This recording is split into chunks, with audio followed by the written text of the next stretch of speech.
चढ़ती कला fast news.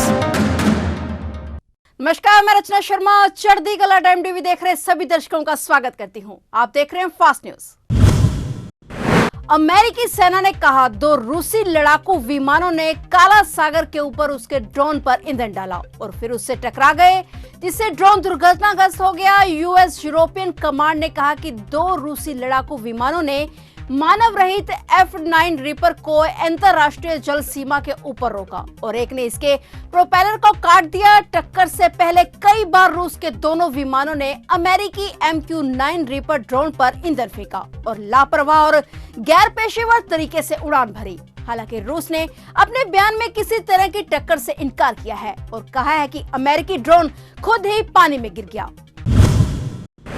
Pakistan के प्रमुख शहरों में पीटीआई के अध्यक्ष इमरान खान के आह्वान पर विरोध प्रदर्शन शुरू हो गया है और लाहौर में उनके आवास के बाहर पुलिस और पार्टी कार्यकर्ताओं के बीच भारी झड़प हुई।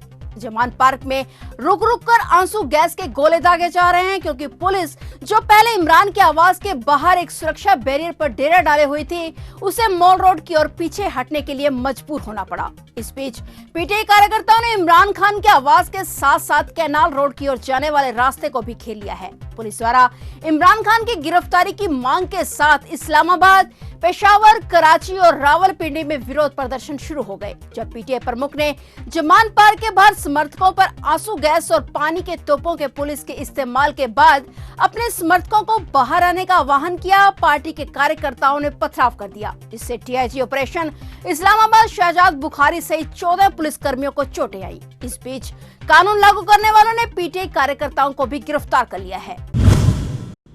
पंजाबी सिंगर सिद्धू मूसेवाला हत्याकांड में कुख्यात गैंगस्टर लॉरेंस बिश्नोई की संलिप्तता की बातें सुर्खियों में रही हैं। दिल्ली की तिहाड़ जेल में बंद गैंगस्टर से सिलसिले में पंजाब पुलिस कई दौर की पूछताछ भी कर चुकी है।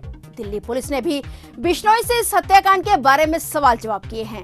अब खुद लॉरेंस ने न्यूज चैनल को एक दिए साक्षात्कार में सिद्धू मूसेवाला की हत्या में अपनी संलिप्तता के बारे में खुलकर बातचीत की है। उसने इंटरव्यू में दावा किया है कि मूसेवाला के पिता बलकौर सिंह राजनीति में आ सकते हैं। लॉरेंस बिश्नोई ने कहा कि बलकौर सिंह अपने बेटे के लिए न्याय मांग रहे हैं। उनकी शिकायत पर पंजाब पुलिस ने बहुत से ऐसे लोगों के खिलाफ मामला दर्ज कर लिया है जिनका सिद्धू मूसेवाला की हत्या से दूर दूर तक कोई संबंध नहीं है। बलकौर सिंह को धमकाने के सवाल पर लॉरेंस बिश्नोई ने कहा कि उसकी ओर से ऐसी कोई चिट्ठी नहीं लिखी गई थी। गैंगस्टर लॉरेंस ने यह भी कहा कि उसके गैंग ने कभी सिद्धू मूसेवाला की फैमिली को निशाना नहीं बनाया। वहीं सिद्धू मूसेवाला के पिता उसके खिलाफ बोल रहे हैं। बता दें कि गैंगस्टर लॉरेंस बिश्नोई ने खुलकर अपनी बात रखी है।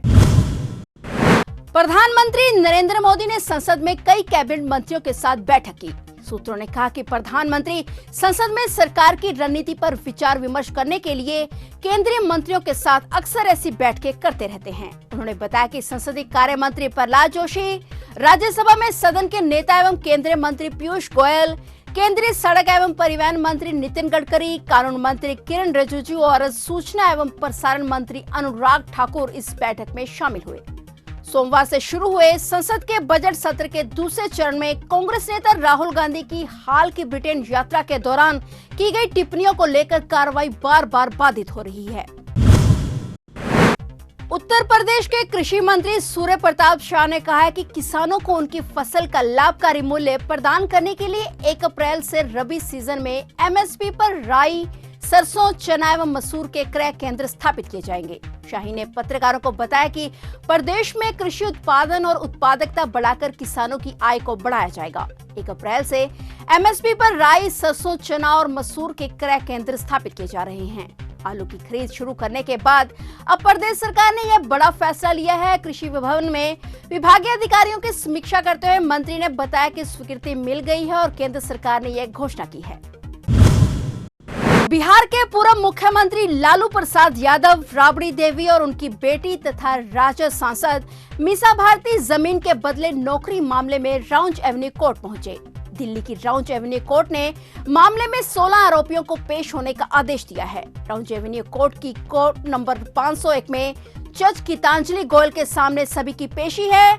पेशी को देखते हुए कोर्ट में इंटरनल सिक्योरिटी बढ़ा दी गई है। लालू यादव पर आरोप है कि उन्होंने रेल मंत्री रहते हुए नौकरी के बदले में लोगों से जमीन ली थी। सीबीआई ने बीते साल 18 मई को लालू यादव के खिलाफ केस दर्ज किया था।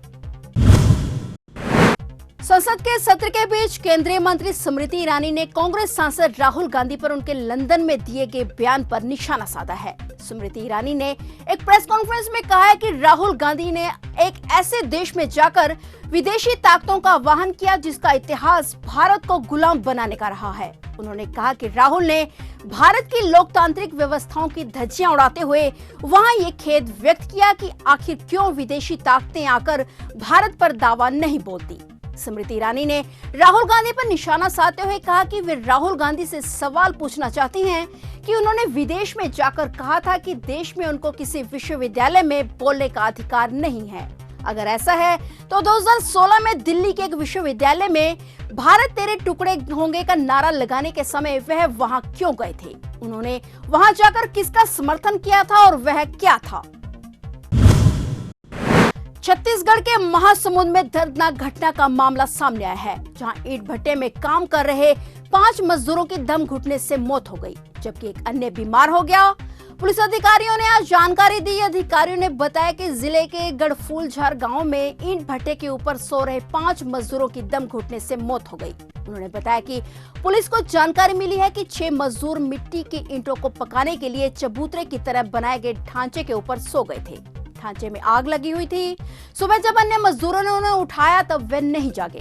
बाद में मजदूरों ने इसकी जानकारी अन्य ग्रामीण और पुलिस को दी। पुलिस ने बताया कि जानकारी मिलने के बाद पुलिस दल घटनास्थल पर पहुंचा और 5 मृत मजदूरों के शवों और बीमार मजदूरों को अस्पताल पहुंचाया गया। पुलिस को आशंका है कि मजदूरों की मौत दम घुटने के कारण हुई है।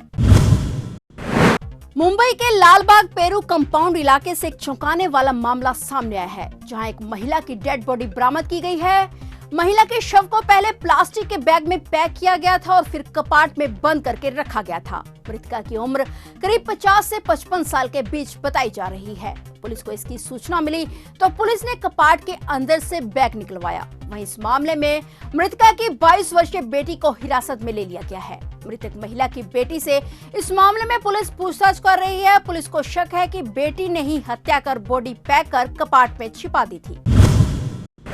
महाराष्ट्र में एक बार फिर से किसानों ने सरकार के खिलाफ बिगुल फूंक दिया है। अपनी मांगों को लेकर नासिक से मुंबई के लिए हजारों की संख्या में किसान पैदल ही निकल चुके हैं। प्राप्त जानकारी के अनुसार किसानों की संख्या 10,000 के करीब है। मुंबई के लिए पैदल चल रहे अधिकांश किसान नासिक के आदिवासी बेल्ट के हैं। दरअसल बीते दिनों महाराष्ट्र में प्याज के दामों में भारी गिरावट दर्ज की गई और इसे लेकर किसान चाहते हैं कि उनके नुकसान की भरपाई की जाए।